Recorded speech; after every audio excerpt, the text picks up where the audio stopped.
آل محمد كما صليت على إبراهيم وعلى آل إبراهيم إنك حميد مجيد اللهم بارك على محمد وعلى آل محمد كما باركت على إبراهيم وعلى آل إبراهيم إنك حميد مجيد. حضرات علماء کرام، محترم بزرگوں، عزیز دوستو، کافی سارے عرصے کے بعد آپ کے شہر جھنگ میں حاضری کا اتفاق ہوا، اور اللہ جانتا ہے کہ اس وقت دل میں کتنا دکھ محسوس کر رہا ہوں. جب بھی جھنگ میں حاضری ہوئی میرے دائیں یا بائیں مفتی عبدالحلیم رحمہ اللہ تشریف فرما ہوا کرتے تھے. آج سٹیج خالی ہے. آج وہ اللہ والا ہم میں نہیں. حضور کریم صلی اللہ علیہ وسلم نے ارشاد فرمایا علماء کا انتقال قیامت کا پیش خیمہ ہے. اللہ والوں کا دنیا سے اٹھ جانا گھنٹی ہے اس بات کی کہ قیامت آئی. پھر ایسا اللہ والا جو کبھی کسی کو لڑا کے راضی نہیں، کسی کو بھڑا کے راضی نہیں، پورے شہر کو ملا کر چلے کے چلنے والا اللہ اور اس کے رسول کریم صلی اللہ علیہ وسلم کے صحیح راستے پہ لوگوں کو گامزن کرنے والا، آخری دم تک اسی کوشش میں، اسی سعی میں اور اللہ اللہ کرنے میں اور کرانے میں ساری زندگی گزار دی.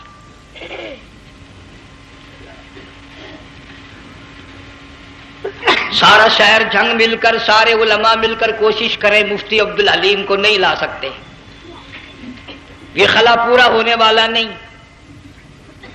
پھر ساتھ ساتھ مولانا صوفی محمد یار صاحب سب قید رحمہ اللہ، وہ بھی اس دنیا فانی سے رخصت فرما گئے. ایک اچھے خاصے طبقے کو وہ بھی داغ مفارقت دے گئے. اور قریب ہی کے زمانے میں سرگود شہر میں مفتی احمد سعید صاحب رحمہ اللہ وہ بھی رخصت ہو گئے. تو یقین جانو ان حضرات کا دنیا سے اٹھنا اس بات کی علامت ہے کہ ملک میں کچھ نہ کچھ ہونے والا ہے. جب آگ لگتی ہے، طوفان آتا ہے، بارش آتی ہے، عورت اپنے بچوں کو تلاش کرتی ہے، ادھر آ جاؤ، بارش آ گئی، آگ لگ گئی. اللہ پاک بھی اپنوں کو پہلے بلا رہا ہے، یہاں کچھ ہونے والا ہے، تم پہلے ہی آ جاؤ.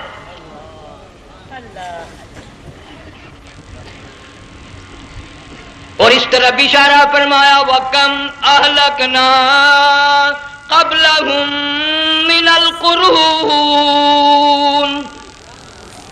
اللہ فرماتے ہیں میری زمین پہ عداوت نہ کرو، فساد نہ مچاؤ، قتل نہ کرو، خون نہ بہاؤ، ناحق لوگوں کا خون نہ بہاؤ.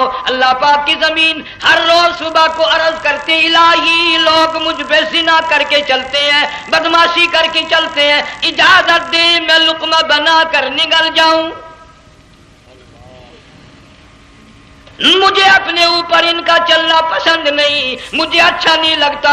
ہر روز آواز لگاتی ہے ظالمو، بدکارو، بدماشو، میرے اوپر دندناتے پھرتے ہو.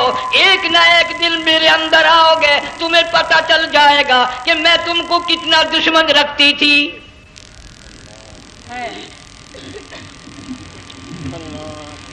آج لوگ آزاد ہو گئے. جو کسی کی سمجھ میں آتا ہے وہی بکتا ہے، جو سمجھ میں آتا ہے وہی کرتا ہے. نہ کوئی راہ متعین رہی، نہ کوئی مسلک رہا، نہ کوئی بات رہی. جناب مدنی کریم صلی اللہ تعالی علیہ وسلم کا بڑا عظیم تر صحابی ہے، بہت بڑا جرنیل ہے، سیدنا معاذ ابن جبل رضی اللہ تعالی عنہ مدینے پاک میں بیمار ہے، آخری وقت ہے. دعا کرو اللہ ہم سب کو مدینے کی موت عطا فرمائے. بہت جلیل القدر صحابی ہے. علماء کرام نے لکھا ہے کہ جب موت کا وقت بالکل قریب آیا معاذ بن جبل رضی اللہ تعالی عنہ نے رونا شروع کر دیا، رونے لگ گئے. علماء نے لکھا ہے اس وقت بھی مدینے پاک میں اب تک بھی یہ رواج ہے جب کسی پہ نزع طاری ہو، سکرات طاری ہو، موت قریب ہو، جتنے پاس بیٹھے کھڑے ہوتے ہیں سارے اللہ کے قرآن کی تلاوت کرتے ہیں. صحابہ کرام آخری وقت میں قرآن مجید کی ہر وقت تلاوت کیا کرتے تھے، اس لیے حضور کریم صلی اللہ علیہ وسلم نے فرمایا قیامت کا دن ہوگا، اللہ پاک اعلان فرمائیں گے قرآن والے آگے آ جائیں۔ عرض کیا جائے گا قرآن والوں سے کون مراد ہے؟ حق تعالیٰ جل شانہ فرمائیں گے میں قرآن والا اس کو کہتا ہوں جو میرے قرآن سے عشق رکھتا تھا، پیار کرتا تھا، محبت کرتا تھا، اتنا پیار تھا آخری وقت تھا، ادھر موت کا جھٹکا لگا، ادھر میرا بندہ قرآن پڑھ رہا تھا، آج بھی اپنی قبر سے اٹھا، میرا قرآن پڑھتا ہوا اٹھا، تم میدان حشر کا چکر لگاؤ، آج بھی ان کے منہ سے کستوری کی خوشبو آ رہی ہے۔ معاذ بن جبل رضی اللہ تعالیٰ عنہ قرآن مجید کی تلاوت فرماتے فرماتے رونے لگ گئے۔ کسی صحابی نے کہہ دیا موت سے ڈر کے رو رہے ہو، موت سے ڈر گئے؟ فرمایا نہیں۔ پھر کیوں روئے؟ صحابی کہتا ہے میرے دل کی تمنا میرے دل میں رہی، میری آرزو پوری نہ ہو سکی، میری حسرت پوری نہ ہوئی، میرا ذوق پورا نہ ہوا، میرا شوق پورا نہ ہوا، میری تمنا تھی گرمی کا موسم ہو، رمضان کا مہینہ ہو، میں روزہ دار ہوں، جہاد فی سبیل اللہ ہو، کفر اسلام کا مقابلہ ہو، میں کئی کافروں کو قتل کر دیتا، پھر کافر اکٹھے ہو کر مجھ پہ ٹوٹ پڑتے، میرا ناک کاٹ لیتے، میری زبان کاٹ لیتے، میں اللہ کی حضور میں جاتا، اللہ مجھ سے پوچھتا معاذ دنیا سے کیا لایا؟ میں عرض کرتا الہی بولوں کیسے، زبان بھی تیری نام پہ کٹا کے آیا ہوں، اور روزہ رکھ کر آیا ہوں، نیت یہ ہے کہ تیرے محبوب کے حوض کوثر کے پانی سے روزہ افطار کروں گا۔ ان اللہ والوں کی یہ موت تھی۔ مالک بن دینار رحمت اللہ علیہ ایک عجیب نوجوان کا واقعہ تحریر فرماتے ہیں، گرمی تھی، دوپہر تھی، سورج اپنی شباب پہ تھا، بڑی سخت گرمی تھی، میں نے ایک نوجوان کو دیکھا، وہ پیروں سے معذور ہے، دونوں پیر نہیں ہیں، ہاتھوں کے بل زمین پہ گھسٹ گھسٹ کے چل رہا ہے، اور گلے میں کرتا بھی نہیں، سامان کوئی نہیں، سواری کوئی نہیں، کھانے پینے کا انتظام کوئی نہیں۔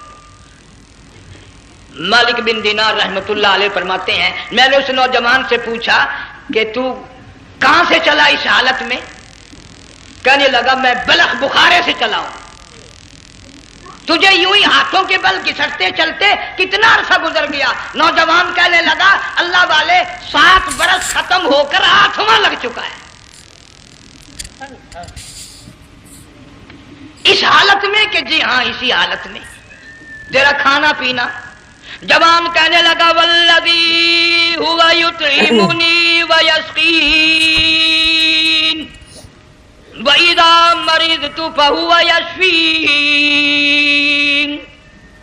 اللہ ہی کھلاتا ہے وہی پلاتا ہے، بیمار ہو جاتا ہوں وہی تندرستی عطا کرتا ہے۔ اور نوجوان دوپہر بڑی سخت ہے، گرمی بڑی سخت ہے، میرے یہاں دوپہر کو آرام کر لے، قیام کر لے، کچھ دیر ٹھہر جا، آج میرے یہاں قیام کر لے۔ نوجوان رونے لگا اور کہنے لگا مالک بن دینار یہ 2-4 منٹ جو تیری ساتھ باتوں میں میرے خرچ ہو گئے، مجھے ان کا ہی بڑا دکھ ہے، میں اور اپنی اس معذوری میں ہاتھوں کے بل 2-4 گز گھسٹ کر اور اپنے رب کے قریب ہو جاتا۔ یہ جو تیری ساتھ بات کرنے میں تھوڑا سا وقت خرچ ہو گیا، مجھے اس کا ہی بڑا دکھ ہے۔ ارے تو تھک گیا ہوگا۔ جوان کہتا ہے تیرے دیوانے مگر چلنے سے رک سکتے نہیں، تیرے دیوانے مگر چلنے سے رک سکتے نہیں، پاؤں تھک جاتے ہیں دل ان کے کبھی تھکتے نہیں۔ میرے سامنے تھکنے کا نام نہ لو، میرے دل میں عشق کی آگ جلی ہوئی ہے، سوز و گداز کا سمندر طوفان برپا کر رہا ہے، میں نہیں تھکنا جانتا، میرے یہاں نیند کا سوال نہیں، آرام کا سوال نہیں، میں تو گھسٹ گھسٹ کر رب کے دربار میں حاضر ہوا چاہتا ہوں۔ پوچھا کہ جا کہاں رہے ہو؟ کہنے لگا بیت اللہ کی زیارت کے لیے چلا، روزے رسول اللہ صلی اللہ علیہ وسلم کی زیارت کے لیے چلا، کھانا پینا کچھ نہیں کہ نہیں، بس کہ منتظر ہوں اس گھڑی کا کہ کب وہ وقت آئے اور کب میں جا کر یوں کہوں کہ اے مدینے کی مہاجر سبز گنبد کے مکی، اے مدینے کے مہاجر سبز گنبد کی مکی، عرش ہے تیرے قدم کے فیض سے یہ سرزمین۔ کب وہ وقت آئے، کب میں مدینے کی گلیوں کو دیکھوں، کب آب و ہوا کو دیکھوں، کب مدینے کی بہاروں کو دیکھوں، کب گنبد خضرا پہ میری نگاہ پڑے، میرے دل کی تسلی ہو جائے۔ عاشق لوگ یوں ہی کیا کرتے ہیں۔ دیہات کی ایک عورت آئی رسول اکرم صلی اللہ علیہ وسلم کی وفات شریف کے بعد اور آ کے کہنے لگی بہن عائشہ رضی اللہ تعالیٰ عنہ، میں نے سنا ہے سرکار کی وفات شریف ہو گئی، کیا کہاں دفن کیا کہ اس حجرے میں؟ کہنے لگی مجھے دروازہ کھول کر قبر کی زیارت تو کرا دے۔ عورت صاحب دیہات کی رہنے والی چوکھٹ پہ کھڑی ہو کے کہنے لگی آقا جب بھی آتی تھی زبان ٹیڑھی ہوتی تھی، قرآن خدا کا سنتی تھی، مسائل پوچھتی تھی، زیارت کرتی تھی، اب یہ زندگی اچھی نہیں لگتی، میں تیرے قدموں میں مرنا چاہتی ہوں۔ علماء نے لکھا ہے ایک چیخ ماری چوکھٹ پہ گر کر جان دے دی۔ سبحان اللہ۔ مالک بن دینار رحمت اللہ علیہ فرماتے میں بھی اس سال حج کے لیے گیا مینا میں، میں نے دیکھا کہ بڑا مجمع لگا ہوا ہے ایک جگہ، تو میں بھی گیا کہ یہ لوگ کیوں اکٹھے ہیں۔ میں نے لوگوں میں سے جھانک کر دیکھا تو وہی نوجوان بیٹھا ہے جس کو میں نے دوپہر کے وقت دیکھا تھا، وہی حالت ہے، گلے میں کرتا نہیں، گٹھڑی نہیں، تھیلا نہیں، سامان نہیں، اور رو رو کے یوں کہتا مولا آج کسی نے دمبی کی قربانی دی، کسی نے بکری کی قربانی دی، کسی نے اونٹ کی قربانی دی، کسی نے گائے کی قربانی دی، میں فقیر ہوں، میں مسکین ہوں، میں بالکل مفلس اور نادار ہوں، میرے پاس تو یہ میری جان ہے، میں اس کی قربانی دیا چاہتا ہوں، قبول فرما۔ ہزاروں لاکھوں لوگوں کے سامنے ایک چیخ ماری اور مینا میں جان دے دی۔ اس حالت میں ان اللہ والوں کا آخری وقت آتا ہے۔ ایک ہم لوگ مرتے ہیں ایکسیڈنٹوں میں، سڑکوں پہ، ادھر موت کا جھٹکا لگ رہا ہے، ادھر منہ میں کنجری کا گانا۔ ارشاد فرمایا مدنی کریم صلی اللہ تعالی علیہ وسلم نے سیاتی علی الناس زمان، اور لوگوں میری امت میں ایک وقت ایسا آئے گا لوگ اتنے برباد ہو جائیں گے، صبح کو آدمی مومن مسلمان ہوگا، شام کو موت آئی تو جنازہ کافر کا اٹھ رہا ہوگا۔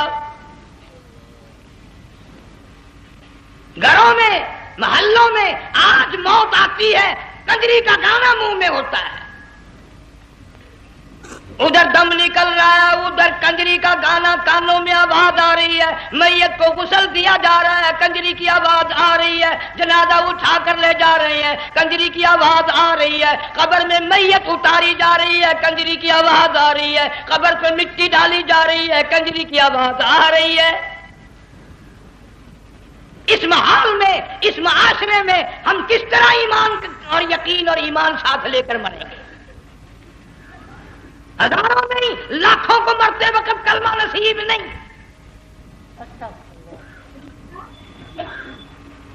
قسم دے کر پوچھو ماں مر رہی ہے کلمہ منہ سے نہ نکلا، باپ مر گیا منہ سے کلمہ نہیں نکلا، بیگم صاحبہ چل بسی منہ سے کلمہ نہیں نکلا۔ ہزاروں چلے گئے اور اپنے جانے کا پھر بھی یقین نہ آیا۔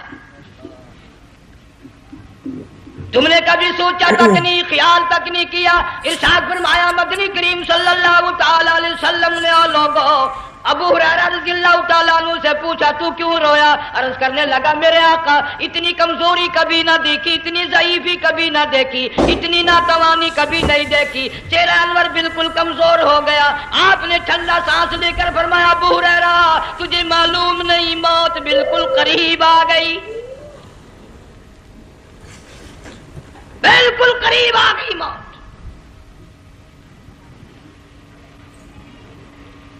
تیری ایک انگلی پکڑ کر اگر کوئی مروڑ دے کتنا دکھ ہوگا، درد ہوگا، ہائے ہائے ہائے۔ جنگ والوں کبھی تم نے سوچا نہیں 360 رگیں ٹوٹیں گی کیا حال بنے گا، اعضاء چھوٹیں گے، سر کے بالوں سے لے کر پیروں کے ناخنوں تک ہر جوڑ کو توڑ کے رکھ دیا جائے گا، وزیروں، سفیروں، امیروں، حسینوں، جمیلوں، تمام کے جوڑوں کو اکھاڑ کے رکھ دیا جاتا ہے۔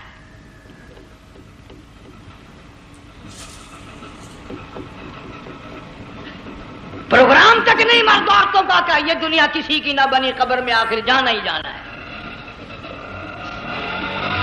علماء کرام نے لکھا ہے کہ حضرت عیسیٰ علیہ السلام کے پاس لوگ آئے اور کہنے لگے نئی نئی قبروں سے مردے زندہ کر کے دکھاتے ہو، آؤ ہم ایک پرانی قبر پہ لے کے چلتے ہیں، مردہ زندہ کر کے دکھاؤ۔ عیسیٰ علیہ السلام تشریف لے گئے، فرمایا قم باذن اللہ، ایک نوجوان زندہ ہو کر قبر سے نکل کر سامنے آ کر کھڑا ہو گیا۔ عیسیٰ علیہ السلام نے پوچھا تو کون ہے؟ وہ کہنے لگا میرا نام سام ہے، میں حضرت نوح علیہ السلام کا بیٹا ہوں۔ تو پیغمبر کا دماغ تو پیغمبر کا ہوتا ہے نا۔ فرمایا تجھے تو بڑا عرصہ قبر میں گزر گیا، کتنے ہزار سال قبر میں گزر گئے؟ کہ جی ہاں۔ عیسیٰ علیہ السلام نے فرمایا یار ملاقات تو اللہ نے کرائی دی، قبر کا کچھ حال تو بتا، کیا بنتی ہے؟ قبر کا کچھ ماحول بتا، قبر کی خبر بتا۔ علماء کرام نے لکھا وہ نوجوان رونے لگا اور کہنے لگا عیسیٰ علیہ السلام تو قبر کی خبر پوچھتا ہے، قبر کا حال پوچھتا ہے، قبر کا ماحول پوچھتا ہے، قبر کا معاملہ مجھ سے پوچھتے ہو، آپ مجھ سے پہلے یہ کیوں نہیں پوچھتے کہ موت کا جھٹکا کتنا شدید ہے؟ نوجوان رو کے کہنے لگا عیسیٰ علیہ السلام کتنے ہزار سال میری موت کو گزر گئے، پر مالک کائنات کی قسم آج تک میرا منہ کڑوا ہے۔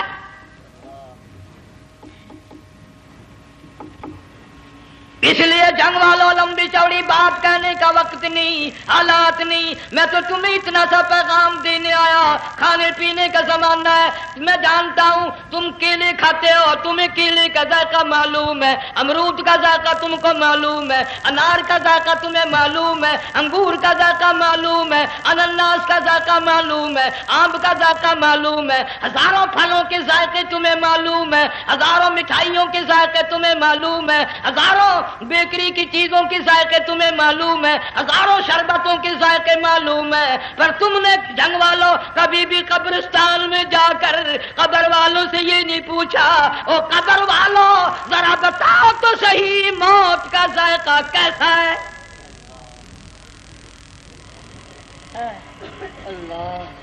تم نے چکھا نہیں، جنہوں نے چکھا وہ بتانے نہ آئے کیسا ذائقہ ہے۔ اس لیے قرآن کہتا کلا اذا بلغت التراقی وقیل من راق وظن انہ الفراق والتفت الساق بالساق الى ربک یومئذ المساق۔ بادشاہ ہو، امیر ہو، وزیر ہو، فقیر ہو، غریب ہو، رگیں ٹوٹیں گی، موت آئے گی، اور جس کی آئی تمہیں معلوم نہیں کس طرح آئی، کس حال میں آئی۔ جن کے دلوں میں ان باتوں کا خیال آیا خدا کی قسم صحابہ کرام میں سے اتنے رویا کرتے تھے آنکھیں ختم ہو گئی۔ جناب فاروق اعظم رضی اللہ تعالیٰ عنہ کو کسی نے دیکھا رو رہے ہیں، بے تحاشا رو رہے ہیں، پوچھ لیا بڑا بہادر پہلوان فاروق تجھے کیا ہوا، اتنا کیوں رویا؟ فرمانے لگے تمہیں معلوم نہیں قبر کا اندھیرا یاد آ گیا۔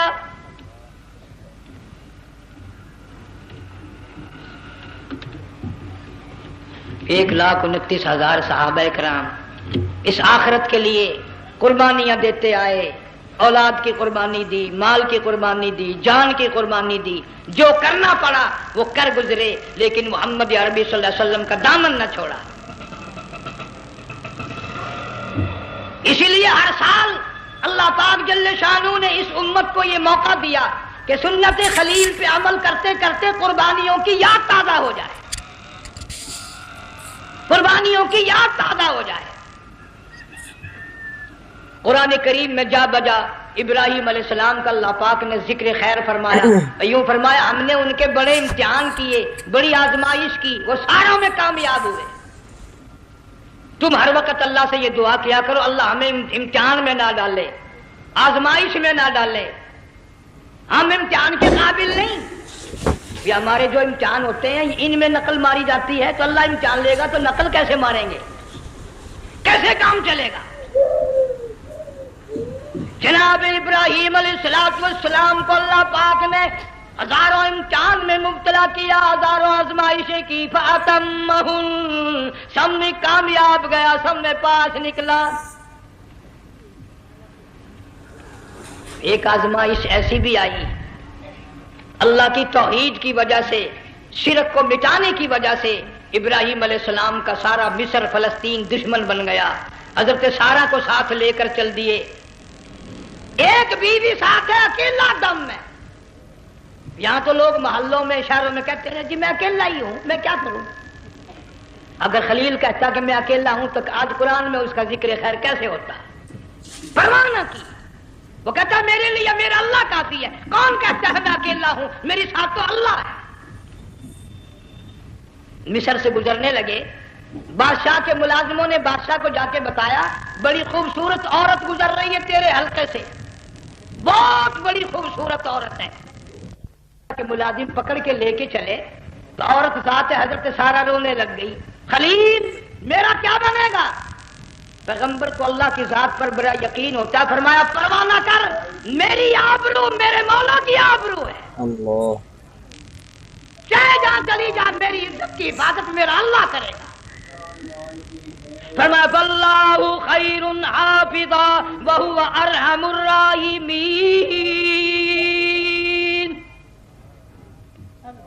پرواہ نہ کر، میں اس کا پیغمبر ہوں، نبی ہوں، چیخا میں جلا اس کے لیے، سارے دکھ اٹھاتا ہوں اس کے لیے، میری عزت کی حفاظت وہی کرے گا۔ محل میں جا کر حضرت سارہ کو بند کر دیا، بادشاہ نے بلوایا ہے عزت لوٹنے کے لیے، بادشاہ نے پکڑوا کر منگوایا ہے آبرو برباد کرنے کے لیے۔ بادشاہ کا ارادہ ہے سارہ کی عزت کو برباد کرنے کا، اور اللہ کا پروگرام ہے سارہ ادھر آ، اس محل میں ایک معصوم بچی ہے جس کا نام ہاجرہ ہے، میں اس کو اتنا پسند کرتا ہوں، اللہ فرماتے ہیں اس کے پیٹ سے اسماعیل ذبیح اللہ کو پیدا کرنا چاہتا ہوں، اس کی نسل سے حبیب اللہ کو لانا چاہتا ہوں۔ آج تک کسی کی انگلی اس کی طرف نہیں اٹھی، سارہ محل میں آؤ، اس کو آ کر ساتھ لے جاؤ تاکہ میرے ذبیح اللہ کی پیدائش کا معاملہ بن جائے۔ بادشاہ کا ارادہ ہے آبرو برباد کرنے کا، اللہ کا ارادہ ہاجرہ کی آبرو بچانے کا۔ فرمایا وَيَمْكُرُونَ وَيَمْكُرُ اللَّهُ وَاللَّهُ خَيْرُ الْمَاكِرِينَ، اس نے بھی تدبیر بنائی، میں خدا نے بھی تدبیر بنائی۔ بادشاہ آیا حضرت سارہ کے قریب برائی کا ارادہ کر کے، مفسرین نے لکھا ہے حضرت سارہ نے فرمایا مجھے 2 رکعت نماز پڑھنے دے۔ یہاں سے پتہ چلا کوئی پاک دامن عورت، کوئی نیک بیٹی اگر غنڈوں میں بدماشوں میں پھنس جائے، عزت بچانے کا طریقہ یہ ہے وضو کر کے اللہ کے سامنے نیت تو باندھ، تیری عزت کے لیے وہ فرشتے بھیجے گا۔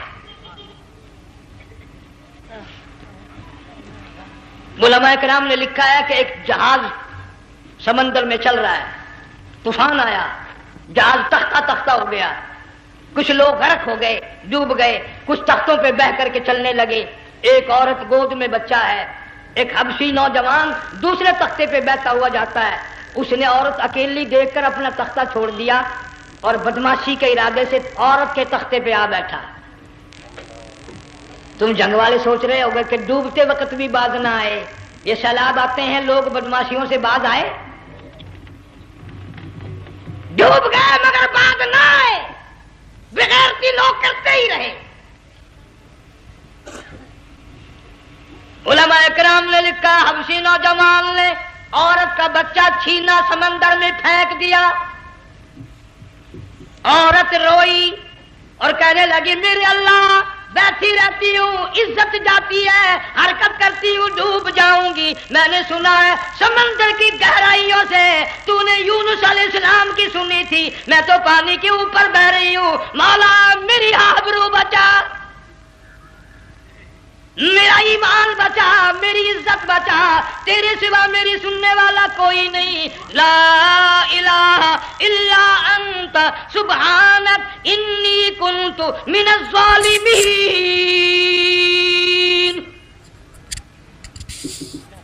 علماء نے لکھا ہے کہ ایک گردن سی نمودار ہوئی پانی میں سے اور حبشی نوجوان کو ایک ہی لقمہ بنا کر لے گئی. وہ تو ہر جگہ سنتا ہے، پکارنے والا بے بس بے کس ہو کر جب اس کو پکارتا ہے وہ ہر جگہ انداز پہنچاتا ہے، وہ ہے جو موجود ہر جگہ.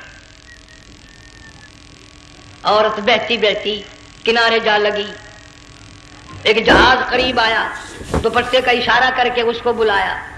جہاز میں جب سوار ہوئی تو دیکھتی کیا ہے، ایک نوجوان کی گود میں اس کا وہ بچہ جو سمندر میں پھینک دیا تھا بیٹھا ہوا کھیل رہا ہے. ٹوٹ پڑی، میرا بچہ ہے. لوگوں نے کہا تیرا کہاں سے آیا؟ ماجرا سنایا، اس طرح ہوا. جہاز کے کپتان نے کہا ہم جہاز لے کر آ رہے تھے، غیب سے آواز آئی جہاز ادھر کو لے آؤ ورنہ ڈبو دیے جاؤ گے. ہم جب جہاز وہاں لے کر پہنچے تو دیکھتے کیا ہے کہ ایک جانور کی پیٹھ پہ یہ بچہ بیٹھا ہوا کھیل رہا تھا. عزت بھی بچی، ایمان بھی بچا، بچہ بھی بچا. اور کوئی بچانے کے لیے تدبیر کرے جبھی نا. حضرت سارا نے نماز پڑھ کر بددعا کر دی، بادشاہ کے سارے بدن میں درد ہونے لگا. پیغمبر کا سارا گھر بڑا کریم ہوتا ہے، جب اس کو درد نے ستایا نا کہنے لگا میں وعدہ کرتا ہوں تجھے کچھ نہیں کہوں گا، میرے لیے دعا کر دے. اب اگر کوئی جنگ کا ہوتا یا میں ہوتا کہتا دفع ہو تیرے واسطے دعا کا دی. لیکن حضرت سارا نے پھر جولی پھیلا دی، مولا وعدہ کرتا ہے بدماشی سے توبہ کرتا ہے، اس کو تندرستی عطا فرما دے. اللہ نے تندرستی عطا کر دی. وہ پھر کہنے لگا لو ایسی حسین عورت کب آپ آئے گی، پھر برائی کے لیے تیار ہوگی. یہاں سے پتہ چلا کہ یہ جو گنڈے بدماش ہوتے ہیں ان کی قسم کا بھی کوئی یقین نہیں. اگلے دن ایک آدمی نے قسم کھائی تو اس کے خلاف کرنے لگا.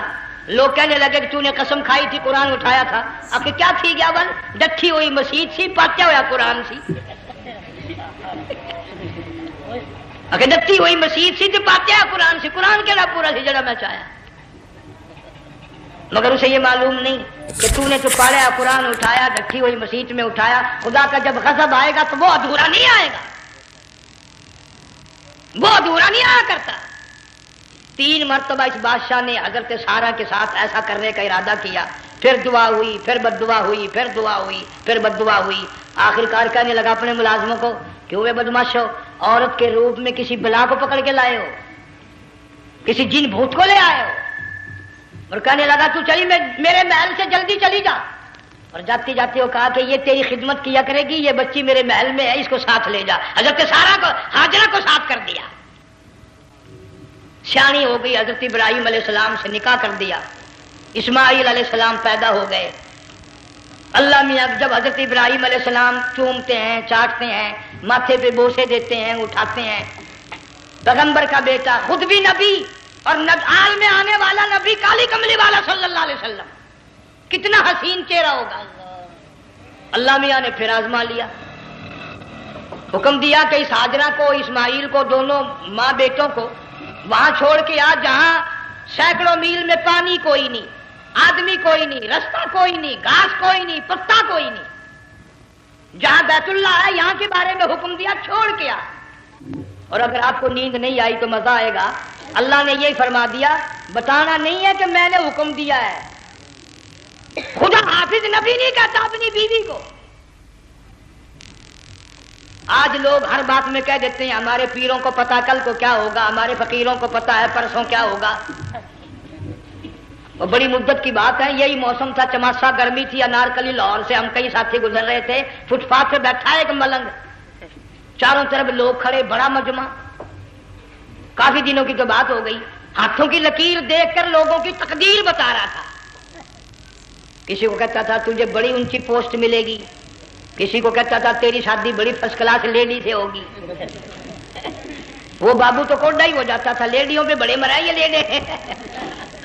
کوئی کام نہیں، رات دن بس لیڈیوں کے پیچھے ہی پھرنا ہے. میں نے اپنے ساتھیوں سے کہا، میں نے کہا میں بھی تقدیر پوچھتا ہوں اپنی. کہنے لگے شرارت ہو جائے، یہ منع کر ہے، ساری دنیا پر ہاتھ دکھا رہی ہے، کوئی شرارت نہیں، میرے ہاتھ میں شرارت ہے. 1 روپیہ لے رہا تھا وہ، میں بھی لوگوں میں گھساتا بھیڑ میں سے اوپر نیچے ہی ہوتا میں بھی پہنچ گیا. اور دونوں گھٹنے میں نے زمین پہ رکھ دیا، روپیہ ہاتھ میں نے اس کے ذکر کہا، میں کہ ملنگ جی اگر اب ویکھیا میری شادی ہو جائے گی کہ نہیں.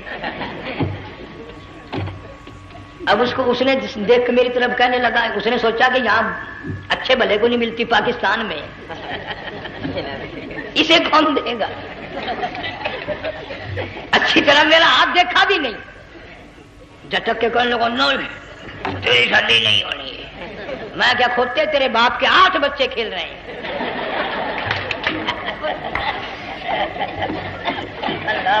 یوں ہی عقیدے بگڑ جاتے ہیں لوگ۔ ہمارے پیر کو پتا، فقیر کو پتا، کسی کو پتا نہیں ہے، کوئی نہیں جانتا۔ فرمایا وما تدری نفس ماذا تکسب غدا، کوئی نہیں جانتا کل کیا ہو جائے گا۔ وما تدری نفس بأی ارض تموت، کوئی نہیں جانتا زمین کے کس ٹکڑے پہ موت آئے گی۔ ان اللہ علیم خبیر، ایک اللہ کی ذات جانتی ہے۔ حضرت ہاجرہ اسماعیل علیہ السلام کو چھوڑ کر چل دیے، نہ خدا حافظ کہا، نہ کوئی تسلی دی، تھوڑی سی کھجوریں، تھوڑا سا پانی، ختم ہو گیا۔ ابراہیم علیہ السلام جب دور نکل گئے تو حضرت ہاجرہ نے دیکھا یہ تو چلے گئے، کھڑی ہو کر آواز دی، اے میرے ابراہیم۔ مڑ کر نہیں دیکھتے۔ جنگ والوں، اللہ کا پیغمبر اللہ کی اجازت کے بغیر اپنی بیوی کی طرف نہیں دیکھتا، گھر والی کی طرف نظر اٹھا کر نہیں دیکھتا۔ ایک تم ہو، چٹی داڑھی، بڑھیپا، کالے برقعے والی نظر آ جائے نا، آگے بھاگ کر بڑے نہیں آتے ہیں، کہاں جانا چاہتی ہیں آپ؟ تیری ماں لگتی ہے آپ چلی جائے، تو یہ کیا ہوا؟ یہ کالے برقعے پہ مرتے مرتے مرتے مرتے مر ہی گئے۔ ایسا عجیب تماشا۔ وہ لاہور پلیٹ فارم پر پھر رہی تھی نا ایک لیڈی برقع اوڑے، آ گیا ایک لیڈا، کہنے لگا سیب والا پلاؤ، نے کہا لے آئے، نے کہا واہ واہ کام بن گیا، اسے وہ نپ لے آیا۔ تھوڑی دیر کے بعد کہنے لگا میرے خیال میں پھینٹا بھی ہو جائے، نے کہا لے آئے، نے کہا سبحان اللہ پکا کام ہو گیا۔ اسے وہ نپ بھی پی لی، پھینٹا بھی ڈکار گئی۔ تھوڑی سی دیر کے بعد کہنے لگا سیب لے آؤں، وہ لے ہی آیا سیب، کیا آپ کے لیے میں سیب لایا ہوں آپ کھائیں؟ کہنے لگی نہیں آپ کھائیں۔ اس نے سوچا ہو میری بھی محبت ہو گئی ہے، سیب کھانے کے لیے مجھے بھی کہہ رہی ہے۔ جب اس نے اصرار کیا نا کہ میں تو تیرے لیے لایا ہوں، کھا تو صحیح، کہنے لگی کیسے کھاؤں، میرے منہ میں دانت ہی نہیں ہے۔ اب پتا چلا اسے کہ صبح سے میں تو پرانے پپی کے پیچھے پھر رہا تھا۔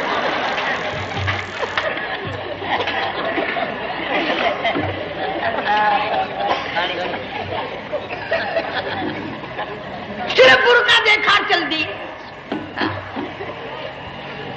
یہاں پیغمبر اپنے گھر والی کی طرف نہیں دیکھتا۔ حضرت ہاجرہ نے اسماعیل علیہ السلام کو سینے سے لگایا، عرب کی قداور مائی، طاقتور مائی، دوڑ لگا کر حضرت خلیل کا راستہ آ کے روک لیا اور کہنے لگی میں جوان عورت، یہ پیارا نور نظر، یہ لخت جگر، شکل تو دیکھو، صورت تو دیکھو، ہمیں یہاں چھوڑ کے جا رہے ہو؟ اللہ کا پیغمبر بولتا نہیں۔ پتہ چلا پیغمبر اللہ کی اجازت کے بغیر سانس نہیں لیتا، آنکھ کا اشارہ نہیں کرتا۔ حضرت ہاجرہ رونے لگ گئی، میرے خلیل، میرے ابراہیم، میرا قصور بتاؤ، میرا جرم بتاؤ، میری خطا بتاؤ، میرا گناہ بتاؤ، معافی چاہوں گی، معذرت کروں گی، اس بچے کا کیا گناہ ہے اس میدان میں چھوڑ کے چلے ہو؟ بولتے نہیں ہیں، اللہ کی طرف سے بولنے کی اجازت نہیں ہے۔ حضرت ہاجرہ نے خود ہی قیاس لگایا، سوچتی ہیں پیغمبر تو کسی پہ ظلم نہیں کرتا۔ وہ کہنے لگی خلیل کہیں اس رب کا حکم تو نہیں، کہیں اس اللہ کا یوں حکم تو نہیں؟ جنگ کے لوگوں اگر خلیل ہاں کہہ دیتا تو کیا حرج تھا؟ ہاں نہیں کہتا، اجازت نہیں، تاکہ ہاجرہ کے یقین ایمان کا امتحان مکمل ہو۔ مفسرین نے لکھا ہے کہ حضرت ابراہیم علیہ السلام نے سر کا یوں اشارہ کیا، بس ذرا سا ہاں، پھر عورت کا ایمان دیکھ، یقین دیکھ، یہیں نہ بیٹھی، دوڑ کے وہاں گئی یا جہاں پہلے بٹھا کر آئے تھے، اور کہنے لگی ابراہیم جاؤ، میں جانوں میرا رب جانے، پرواہ نہیں۔ راتیں آتی ہیں چلی جاتی ہیں، دن آتے ہیں گزر جاتے ہیں، تھوڑی سی کھجوریں تھی وہ ختم ہو گئی، پانی ختم ہو گیا، بھوک اور پیاس نے بے چین کر دیا۔ اسماعیل علیہ السلام کی اتنی لمبی زبان باہر نکلا، دو پتھر کھڑے کر کے اوپر ایک پتھر رکھ کر چھاؤں بنائی، اس کے نیچے لٹا دیا، اور پھر چکر لگایا، کبھی صفا پہاڑی پہ چڑھتی ہے، کبھی مروہ پہاڑی پہ چڑھتی ہے، کبھی اترتی ہے، اور ڈھلوان میں سے بھاگ کر چلتی ہے جب اپنا بچہ نظر نہیں آتا۔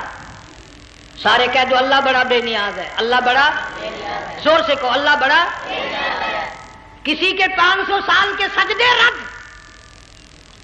کسی کی ہزاروں سخاوت صدقات رد، کسی کی چال منظور، کسی کی رفتار منظور، کسی کی ٹور منظور، اور یوں فرمایا ہاجرہ میری رحمت کی تلاش میں آج جو تو نے دوڑ لگائی ہے، یہ تیری چال ڈال رفتار ٹور ہمیں اتنی پسند آ گئی، اتنی پسند آ گئی کہ آج کے بعد خلیل اللہ کیوں نہ ہو، ذبیح اللہ کیوں نہ ہو، کلیم اللہ کیوں نہ ہو، روح اللہ کیوں نہ ہو، حبیب اللہ کیوں نہ ہو، صحابہ کرام کیوں نہ ہو، قطب ابدال غوث کیوں نہ ہو، میری ہاجرہ مجھے اپنی کبریائی کی قسم جب تک وہ تیری چال چل کے نہ دکھائے گی حاجی کا لانے کا حقدار نہیں ہو سکتا، تیری رفتار اسے چلنی پڑے گی۔ فرمایا ان الصفا والمروۃ من شعائر اللہ فمن حج البیت او اعتمر فلا جناح علیہ ان یطوف بہما ومن تطوع خیرا فإن اللہ شاکر علیم۔ 7ویں چکر میں آواز سی آئی، اب رو پڑی حضرت ہاجرہ، کہنے لگی میرا بچہ اگر چل بسا میں پھر کیا کروں گی؟ سن لی میں نے آواز۔ آپ کی کیا دیکھتی ہے؟ اسماعیل علیہ السلام کی نرم و نازک ایڑیاں جس زمین پہ رگڑی گئی تھی وہاں سے چشمہ جاری کر دیا۔ حضرت ہاجرہ نے پی لیا، بھوک بھی ختم ہو گئی، پیاس بھی ختم ہو گئی، بچے کو بھی پلایا۔ اللہ تعالیٰ نے خانہ کعبہ کی بنیاد ڈال دی، ایسے گھر کی بنیاد ڈالی۔ حضور صلی اللہ علیہ وسلم فرماتے ہیں 500 سال کی عبادت ایک طرف اور بیت اللہ پہ ایک نگاہ یوں ڈالنا ایک طرف۔ 500 سال کی عبادت کا وہ ثواب نہیں جو ایک نظر خانہ کعبہ پہ ڈالنے کا ثواب ہے۔ اور اللہ پاک یوں فرماتے ہیں کہ جو آنے والا حجر اسود کو بوسہ دیتا ہے، اللہ پاک یوں فرماتے ہیں میں سمجھتا ہوں میرا سجا ہاتھ پکڑ کر میرے بندے نے چوم لیا۔ جو غلاف کعبہ کو پکڑ کر مانگتا ہے، اللہ فرماتے ہیں میں یہ سمجھتا ہوں میرا دامن پکڑ کے مانگ لیا۔ جو مقام ملتزم پہ لپٹ کے مانگتا ہے، اللہ فرماتے ہیں میں سمجھتا ہوں میری چوکھٹ پہ پڑھ کے مانگ لیا۔ اور فرمایا لوگوں یہ جو آنے والے آئے ہیں یہ رشتہ داروں کے مہمان نہیں، عزیزوں کے مہمان نہیں، دوستوں کے مہمان نہیں، میں خدا میزبان ہوں، یہ میرے مہمان ہیں۔ آج ان کی دعاؤں پہ آمین کہو، فرشتوں کو حکم ہوتا ہے ان سے مصافحہ کرو۔ مگر اللہ تعالیٰ سب کو توفیق دے کہ حج مکمل کر کے آئیں اور سب کا حج قبول فرمائے۔ میرے علاقے میں کئی سالوں کی بات ہے پرانی، جب کوئی حاجی تھا، ایک آدمی حج کر کے آیا، میں دوپہر کو اس کو ملنے گیا تو زور کی نماز کا وقت آیا، میں اٹھ کے چلا گیا نماز پڑھنے۔ پھر عصر کی نماز کا وقت آیا، میں اٹھا اور نماز پڑھ کے آ گیا۔ میں نے اس حاجی کے لڑکے سے پوچھا، میں نے کہا حاجی صاحب نے نماز یہیں پڑھی؟ تو کہنے لگا جی ابھی شروع نہیں کی، سفر کے تھکے ہوئے ہیں نا، 2-4 دن کے بعد شروع کریں گے۔ شکر ہے پہلے لوگ جھوٹ نہیں بولنا کرتے تھے، ہاں آج کل کا ہوتا ہے نا تو وہ کہہ دیتا حاجی یہ تو کئی وقت کی کچھی پڑھ کر بیٹھے ہیں۔ تو پھر مولوی تھا نا، میں بیٹھ گیا حاجی کے پاس، باتوں میں اس کو لے آیا، یہی میں نے کہا حاجی صاحب نماز نہیں پڑھی؟ کہنے لگا آپ ہی لوگوں سے سنا ہے کہ بیت اللہ میں جو ایک نماز پڑھے 1,00,000 کا ثواب ملتا ہے، مسجد نبی میں جو ایک نماز پڑھے 50,000 کا ثواب ملتا ہے۔ 4 مہینے پڑھ کے آیا، وہ حساب لگا لو۔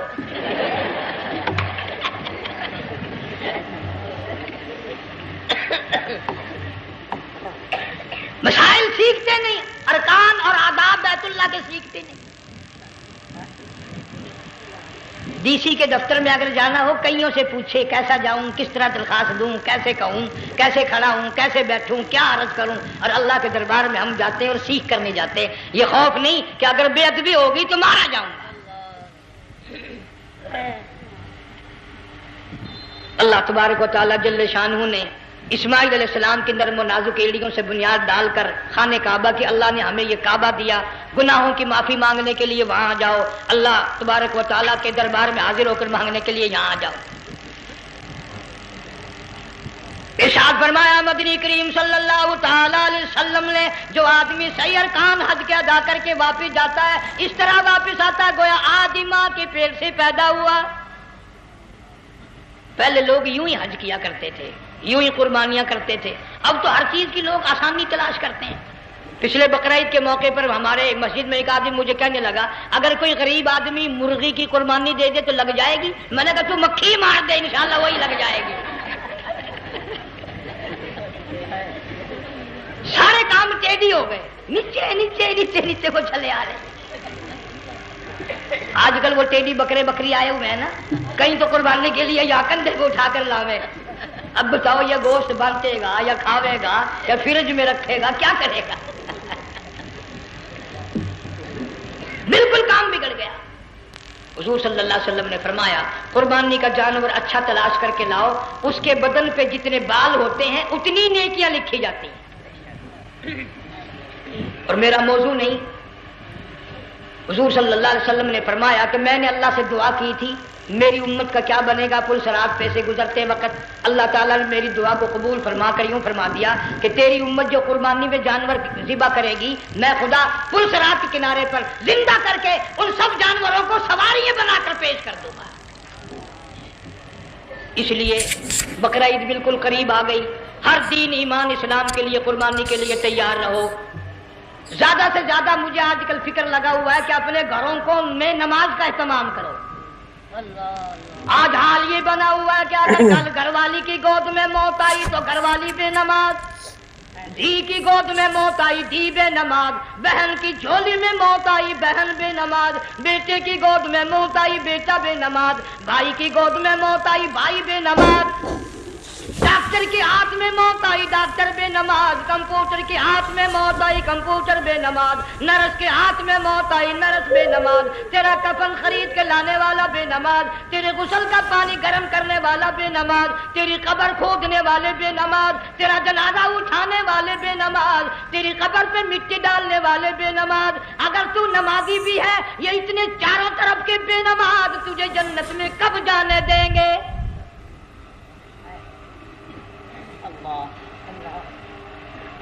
اس بچی کا فکر کیوں نہیں کرتا؟ کلاس میں فیل ہو جائے تجھے دکھ لگتا ہے میری بچی فیل ہو گئی، ساری عمر نماز نہ پڑھے تجھے کبھی درد نہیں ہوا کہ جہنم کے انگاروں میں جلے گی۔ بیوی ایک دن تیرا کہنا نہ مانے آگ لگ جاتی ہے، ساری عمر نماز نہ پڑھے بے ایمان تجھے کبھی آگ نہیں لگی۔ اس گھر سے تیرا جنازہ نکلے گا، اس گھر سے تیری میت اٹھے گی جس گھر میں تو نے سارے بے نماز پیدا کر رکھے ہیں، سارے بے نماز اکٹھے کر رکھے ہیں، کس طرح ایمان کلمہ ساتھ لے کر جائے گا؟ اس لیے اپنے ماحول میں اپنے گھر میں بچیوں کو بہنوں کو پیار سے محبت سے بڑے عقیدت سے ان کو نمازی بنا، تاکہ مرنے کے بعد جب تیرا جو بیٹی بہن منہ دیکھنے آئے تو نمازی تو تیرا منہ دیکھنے آئے، تیرا منہ دیکھنے بھی سارے بے نمازی آئے، تجھے کیا فائدہ ہوگا؟ اللہ سبحانہ و تعالی ہم سب کو ہمارے گھر کے ماحول کو نمازی بنائے۔ مفتی صاحب اس دنیا فانی سے رخصت ہو گئے، تشریف لے گئے، جان سارا بے وارثہ ہو گیا۔ مفتی صاحب ہی کا مدرسہ ہے، یہ مفتی صاحب ہی کے بچے ہیں، ان بچوں کی سرپرستی کرو، ان کا اکرام کرو، ان کی عزت کرو، جامعہ حلیمیہ کی خدمت کرو۔ بقرعید کا موقع آ رہا ہے، وہ تو نہ جانے کس کس طریقے سے اپنا کام چلاتے تھے، ہزاروں لوگوں سے ان کے تعلقات تھے، یہ بچے ہیں نیا کام ہے۔ اللہ سبحانہ و تعالی ہر خدمت گزار کو دو جہان میں سرخ روئی عطا فرمائے۔ بڑی اچھی اچھی کیسٹیں آپ کو یہاں سامنے سے ملیں گی اپنے گھر کا ماحول بنانے کے لیے۔ پیغمبر کی دعا سے پہلے نہ اٹھا کرو بھائی، ہائے ہائے کوئی دنیا کا دین کا جس کو کوئی اللہ سے حاجت ہو بیٹھ جائے ایک منٹ کے لیے درود شریف پڑھ کے دعا مانگو، اللہم صلی وسلم وبارک علی سیدنا و مولانا محمد وعلی آل سیدنا و مولانا محمد وبارک وسلم۔ یا اللہ قبلہ مفتی صاحب رحمہ اللہ کی قبر کو جنت کا باغ بنا، اللہ تعالیٰ ان کے گھر والوں کو صبر جمیل کی توفیق عطا فرما، اللہ پاک ان کی آل اولاد کو مفتی صاحب کا جانشین صحیح معنوں میں جانشین بنا، اس مدرسے کو آباد فرما، اللہ تعالیٰ سارے جنگ کی سرپرستی فرما، سارے شہر کو آباد فرما، ہر شر سے ہر فتنے سے سب کی حفاظت فرما، یا اللہ ہم سب کو سچا مسلمان پکا دیندار بنا، ہمیں اور ہماری اولاد کو نیک اور نمازی بنا، یا اللہ ہمارے گھروں کو نماز اور قرآن سے آباد فرما، کلمے اور ایمان والی موت عطا فرما، صوفی مولانا محمد یار صاحب رحمہ اللہ کی قبر کو جنت کا باغ بنا، یا اللہ تمام مسلمانوں کی بخشش فرما، ساری امت کی مغفرت فرما، ساری مخلوق پہ کرم اور فضل فرما، یا اللہ سارے پاکستان کی حفاظت فرما، پاکستان کے داخلی خارجی دشمنوں کو ذلیل و خوار کر دے، یا اللہ ہم سب کو یقین ایمان اپنے اندر پیدا کرنے کی توفیق عطا فرما، ظالم کے ظلم سے بچا، شریر کی شرارت سے بچا، مولا حاسدوں کے حسد سے بچا، فتنہ پردازوں سے ہم سب کی حفاظت فرما، بے اولاد کو اولاد عطا فرما، جن کے پاس بچیاں ہیں اللہ تعالیٰ نرینہ اولاد عطا فرما۔ اور میں تو کافی دنوں کے بعد آیا ہوں، پرانے دوستوں میں سے تھے قاری غلام محمد صاحب، سب کا رحمت اللہ علیہ، اللہ تعالیٰ ان کی قبر کو جنت کا باغ بنا، سب کو جوار رحمت میں جگہ عطا فرما، ہمارے بڑے بزرگ قبلہ درخواستی صاحب مدذلو یا اور جتنے بھی بیمار ہیں اللہ پاک صحت کاملہ عطا فرما، مجھے بھی پیر غلام حبیب صاحب اللہ تعالیٰ ان کو بھی صحت کاملہ عطا فرما، اور میں گناہگار بھی اب تو سارا سال گزر گیا، اکثر بیماری رہتا ہوں، اللہ تعالیٰ صحت کاملہ عطا فرما، موت آئے تو کلمے اور ایمان والی موت عطا فرما، یا اللہ دو جہاں۔ ناظرین اکرام، اگر آپ کو یہ بیان پسند آیا ہے تو ویڈیو کو لائک کر دینا، چینل پر پہلی بار آئے ہیں تو سبسکرائب کر اور اپنے دوستوں کے پاس اس بیان کو زیادہ سے زیادہ شیئر کر دینا۔ ملتے ہیں اگلی ویڈیو میں، تب تک کے لیے خدا حافظ، السلام علیکم ورحمۃ اللہ وبرکاتہ۔ دعاؤں میں یاد رکھنا اپنے بھائی کو۔